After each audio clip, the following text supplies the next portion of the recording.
Hey everybody, it's Rory from A&S Gear, and today we're going to learn how to do some general maintenance on your paintball markers. Alright, so we've got an Etha 2. We're going to pull it apart. Break it down. It's a pretty simple breakdown. It's got the same bolt in it as the G-Tech and the 160R, so we've been over the bolt before, but we'll still pull it out and look at it. We'll just get it apart so that you can kind of see everything. I know I kind of took it apart already in the original, like the review video, but we're gonna do it again. We'll look at some other things. I didn't take the regulator apart. I didn't take the bolt apart at all in the other one, so we'll do that in this one. So let's get things off that we need to get off of here. We don't need to take the feed neck off. We can leave it on to get the body off and get everything out of there. We don't really need to get that out. I might need, we'll see. We'll see. All right. So let's get everything out. All right, so grips first. Pull the plug on the back. Lets us pull the grips off. I like those new screwless grips. It really makes it simple and easy to get everything apart. Same with the front. Front has a little tab. You can pull it out like that. And then you just push the two buttons on the side. They'll snap. And when they do, you just pull the whole top off. Or the bottom, I guess, whatever way you want to think about it. And your battery will come right out. Let's get our eyes off.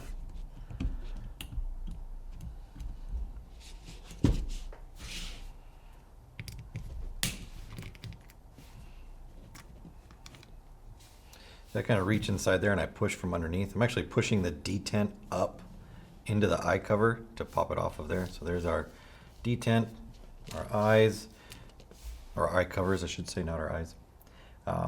And then our eye cover. So the eye cover has an interesting feature to it.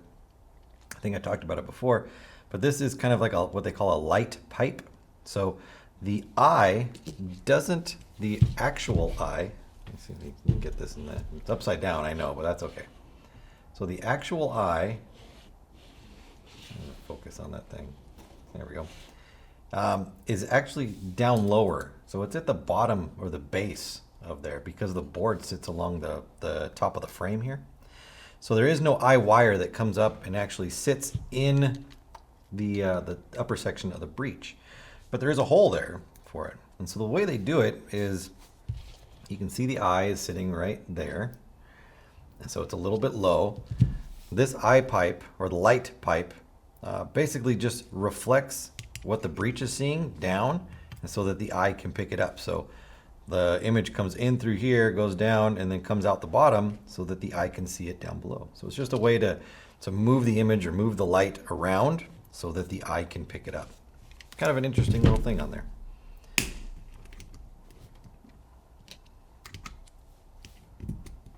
Both detents out. So it's got it on both sides, obviously. Pretty cool. I like that.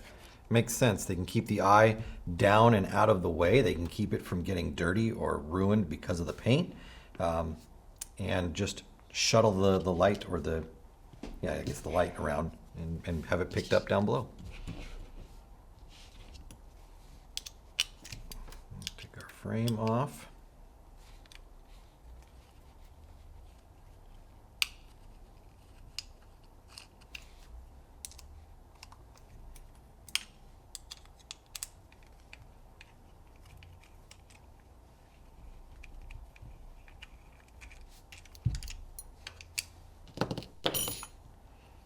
That comes right off. It kind of hinges at the front. You pop that thing right out of there. So by taking the board and putting it in the frame like it is right here, and then having that transfer for the eyes, they can create a system that doesn't have any connection between top and bottom. So when you separate this out, you don't have to worry about ruining your eyes or breaking the wire from the solenoid or anything like that. It's all enclosed in one little section right there. Bolt out. I need this one. And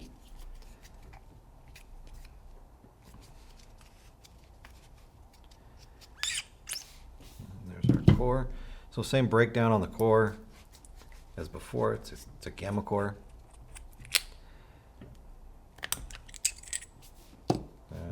that.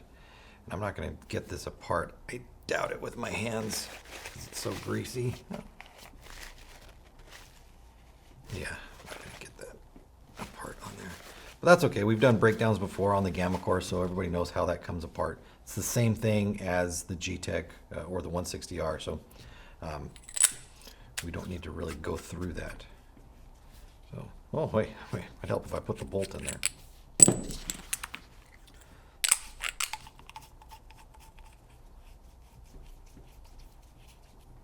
All right, there we go. So basically what we're going to focus on is this lower section.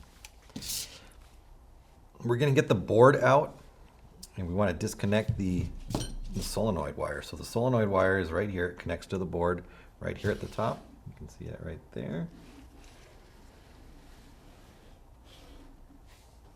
Right about there. So let's be gentle with it. I'm just going to kind of slide it back, kind of pushing evenly from side to side. I'm not going to overdo it, not going to grab a hold of it until I can pop the wire up just like that. All right, so that's up and out of the way. So we can take and disconnect our board, or just pull our board out, really. We're not going to disconnect it. Pull that up in there. So we've got our eyes right there. We've got our micro switch on the bottom. We've got our power button. You can see that right there. And that is all, you know, connected, or not connected, but that's our power button switch right there. So that pushes on the button on the board. You've got our trigger, which is right there. You can see it moving. That pushes on the micro switch.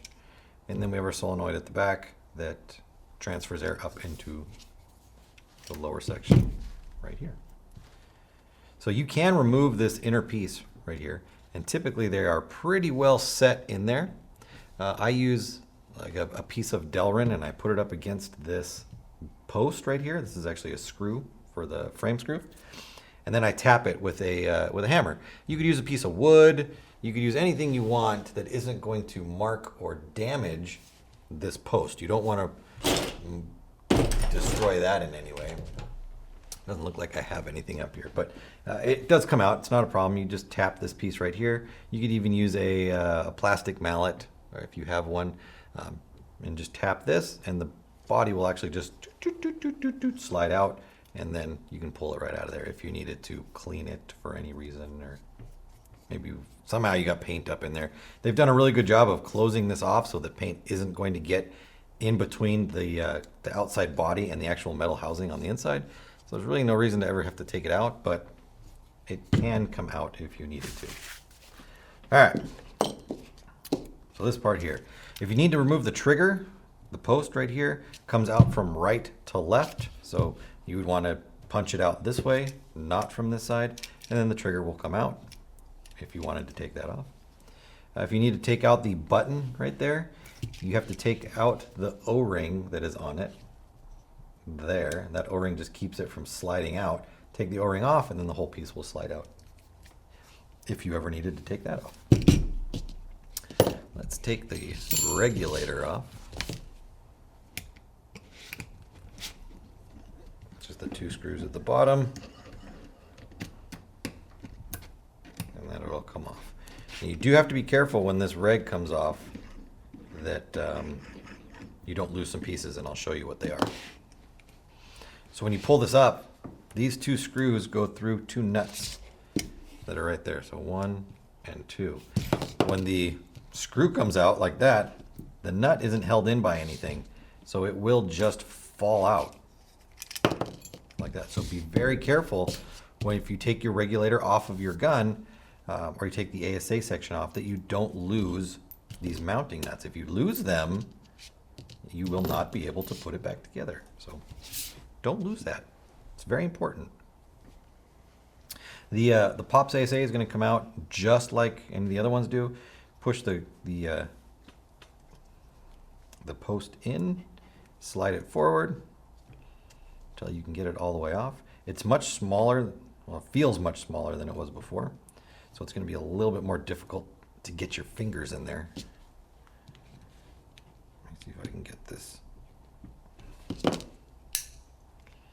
If I can get that out of there with just my thumb.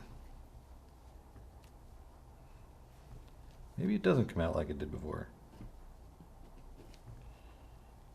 Let me try something here.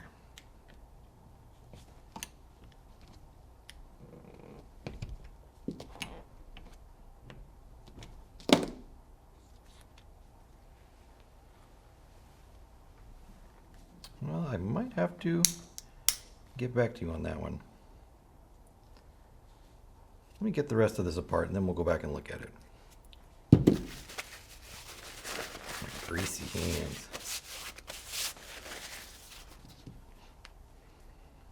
All right, so that's going to come apart here.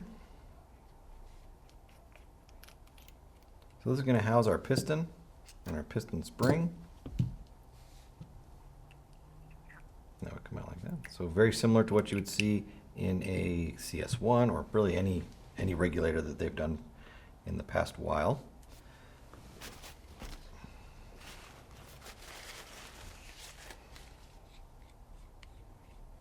And this is the lower section. So there's our entire ASA without our regulator. So our regulator is just like that.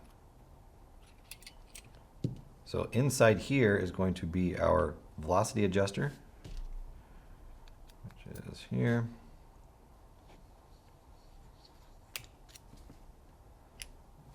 So there's our velocity adjuster. And our Reg Seat sits down inside of here. So if we pull this apart, it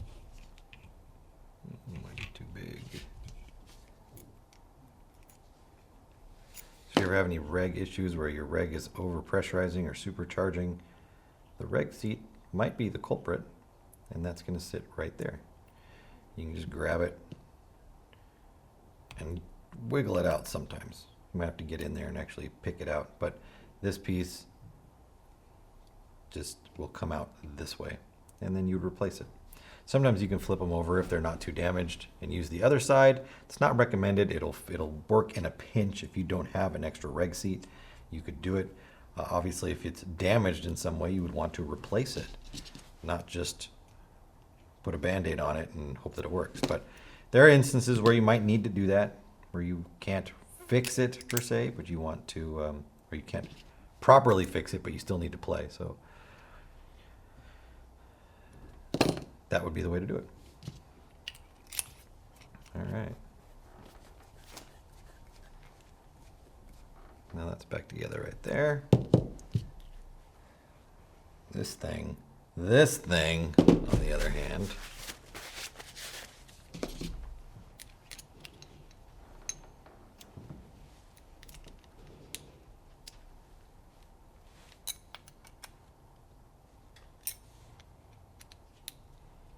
take the core out. And it might just be that I can't get a good grip on it with my thumb and push the pin all the way through like I need to. Or it comes out completely different than it did before, but I can't imagine it would because it's the same system. So there's our core for our ASA. So when this slides back like that, it pushes on the pin and pushes the pin forward so that it pushes on the pin of your tank. And then when you degas it, the air pressure pushes the pin back and it bleeds. So same design as they've done it before, just kind of in a different body and a different look. Really want to get that thing out of there. It's going to frustrate me that it doesn't come out.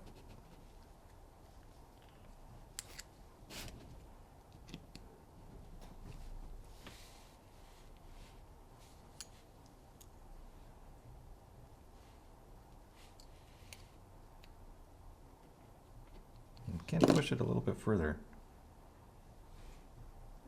It just doesn't want to slide forward. But I can't see any other way to do it. So to get that the rest of the way off, you'd need to push that all the way down, which I'd be able to do at my bench downstairs. I can see I have a little bit more play in it still. I can push it. And then the pin will pop back out, and then you could just slide the front right off. Just like an OOPS, or a normal POPS ASA or a POPS V2 ASA. They all come off that way. So Unless I'm completely wrong, and which if I am, we'll redo the video or update that part, but that's how that's going to come off of there. So let's put the core back in for now.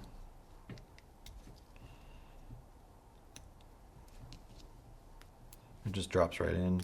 You just thread it in.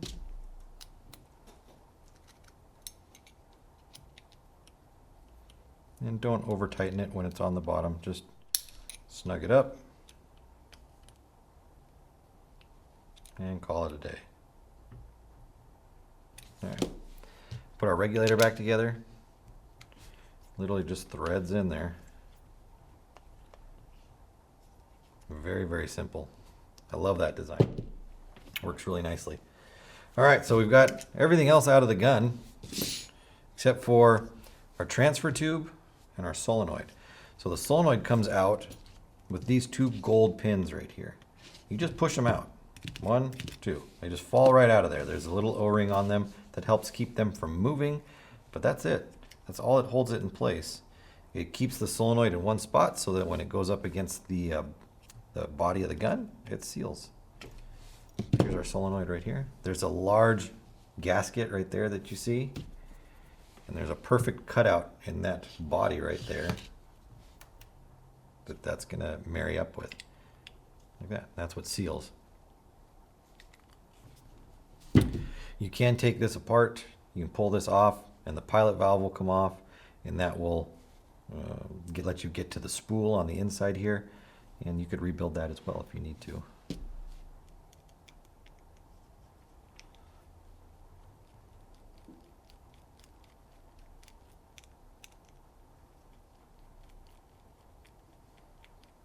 You cannot rebuild the pilot valve though. So if this particular piece went bad for some reason, you'd have to have that replaced. And then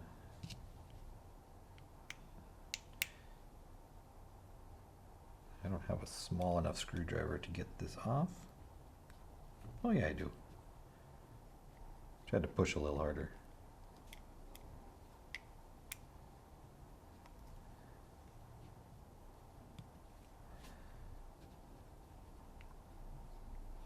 A lot of times if you're disassembling solenoids and you don't have a manual for them, it's a good idea to mark the solenoid in the direction that the pieces come off, because a lot of the pieces can be flipped around and attached in the wrong way, which would seem like the right way. Not with this one particularly, but just as a rule of thumb, if you're ever working on solenoids or working with solenoids, it'd be a good idea to make sure that you know which way they come in and out. So there's our spool for our solenoid. Make sure that this inside block stays clean, greased, and then put it all back together. It's the wrong way. I just wanted to see how it would fit in there. All right.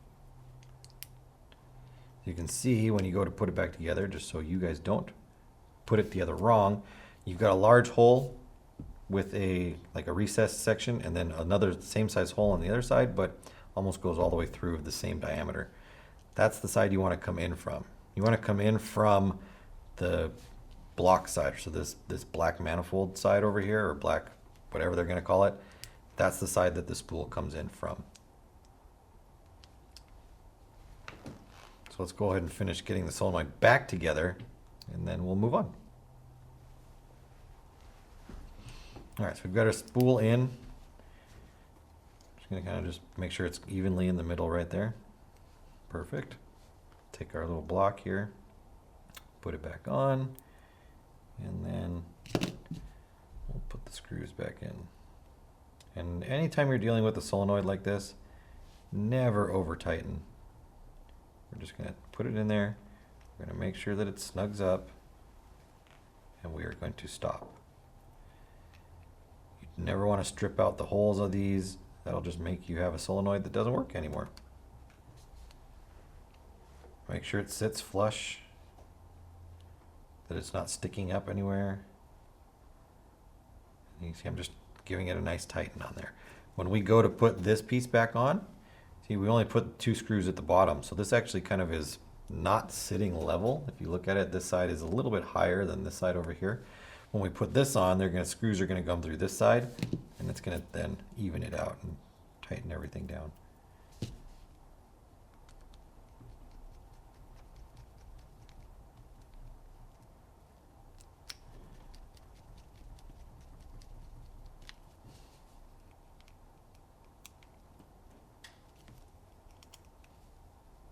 All right, so that's back together right there. This little gasket does come out too. You could replace it if you need to.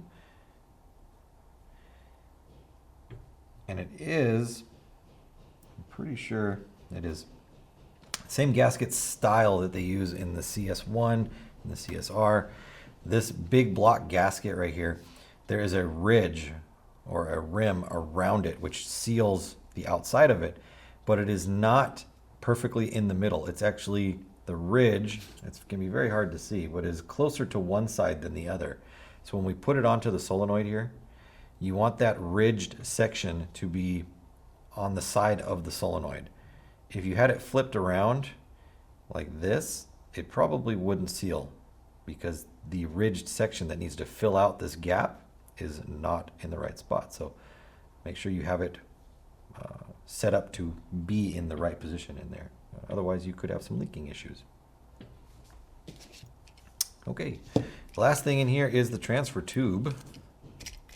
It's right here. So this just connects the solenoid with the regulator, like that. And they just press together. There's no threads, there's no screws, there's nothing. There's two O-rings, one there, that just seals everything up. And since it's in a confined position, it can't move when the whole thing is together. It doesn't have a chance to move and leak. So it doesn't need to be threaded or anything. It's just going to sit right inside there just like that. So let's go ahead and put this back in because we are empty on everything here. Only thing that's in there is the trigger and the button, but we don't need to remove those for any reason. So let's go ahead and put her together. Make sure our gasket is in there. And then we will drop it down in. So when we drop this in here, you want to be careful. This O-ring that is right here is going to touch these sections of the body as it goes down, or the frame. You don't want to just jam this thing down in there because you don't want to cut this O-ring in any way. So you just want to gently push it in there and easily just ease it through each little spot right there. Don't mash it, don't force it. Just push it through until the solenoid holes line up right there. Then we can push these in. And we just push them till they're flush. Just like that. And that locks the solenoid in place so that it can't move at all. Then we're going to take our reg. We're going to put that back in. Make sure that the part right here that goes onto the transfer tube lines up. And it snaps together. Well, it doesn't really snap, I guess. It feels like it snaps, but it's just the O-ring going into the groove or into the hole there, into the tube. Hold on to our hold on to our nuts because we're going to screw this together right here. Put those two screws down through. Wrong one. There we go. Once you get it started and threaded, you don't need to hold on to those anymore. You can let go. Give it a good snug. And then that's back together there. Solenoid's up here. Let's put our board back in. One thing I will remind you or tell you is when we go to put our board back in, this button that is on here, you want to make sure that the button is, let's see, how can I show this on here? Can you see the button in there? The button's all the way up there. No, let's see right here. Yeah, there we go. So the button that's right there, you want to make sure that it is pushed all the way to the side. All the way to the side that is sticking away from the board and the side that you push it. So if you're going to push on it from this side to activate or to move the button and turn the gun on, you want to make sure that this piece is all the way over and out of the way. Because when we put the board in, we don't want the actual button on the board right here to get stuck above the button because the button is protruding out, and then potentially smashing the button that is on the board. So slide the button all the way out of the way, like that. So push it up against it, and then you can kind of just, if you lean it to the side a little bit, it will naturally fall over. And then we can put this in just to be safe. We can also connect our board to our solenoid.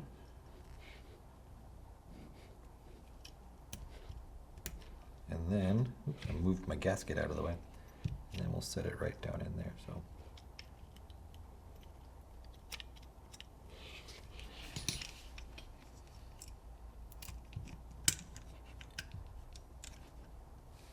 I'm just kind of feeling it out, making sure that everything is lining up.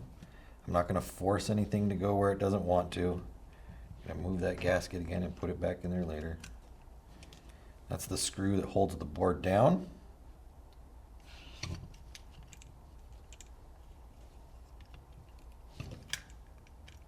Oh, you know what? It's got to go in like this. I knew there was a reason that I wasn't supposed to connect it right away. Let's unplug it again. The board has to go in nose first. I forgot about these two little tabs that are up here at the front.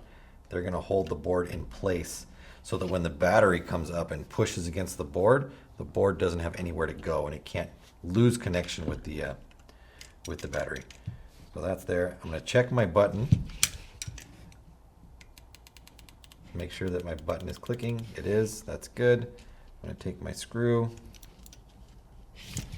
I'm going to set the board into place.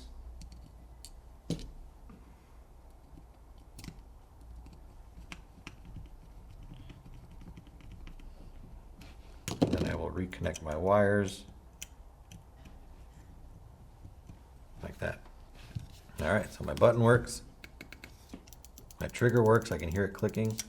Everything's good. Put my gasket back in for like the 4th or 5th time now. And that's good. So now we're going to put the body back together. We're just going to kind of hinge it back together. So nose first. It's going to slip right in there. And then we're just going to push it together. One thing I want to show you with the eye covers too when I get a chance here. That light pipe that we talked about, you can take it out. So let's just say that some reason it gets dirty or you get paint into it. You can pull those pieces out of there. They just kind of slide out. Because no matter what you say about not getting paint on things or self-cleaning this or that, things always get dirty. It happens. So that goes in there. Let's put our board back in, or our battery back in. Shows you on the bottom of the battery connector right there what direction the battery needs to go. So you're not going to get that wrong. Plus goes over there, so like that, snap that in. Make sure you push it all the way up. Just dropping it in, it won't close. You need to push it so that both tabs pop into place, and then you can snap it closed. Grips go on there. Looks good, looks good. Oops, don't want to close that button down yet. There we go. There we go. Make sure everything's flush all the way around. You can lock the grips in place. And then here's our eye. And I was talking about this little pipe that you see right here, the light pipe. You can take really kind of any Allen key. You can push it and actually get it out of there. And it just pops right out like that. And you can just push it back in like that. Let me make sure I got them right though.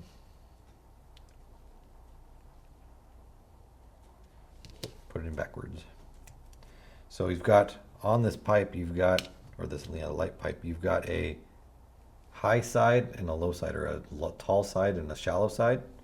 The eye cover is going to go on like that. So the tall side goes at the bottom. So the tall side goes at the bottom of the eye cover down here so that it stays in contour with the level right there. And then the shallow side is in the middle right here. So let's make sure we get that proper. Just like that. And then we can put our detent in, put our eye cover on, put our screw back in, old flipperoo. That.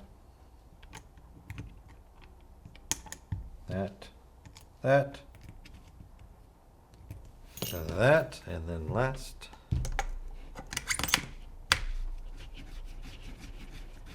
And just to the point where it stops, you don't even need to tighten it up. You don't need to put an Allen key in here and like crank on it. Just tight with your hands and you're good to go.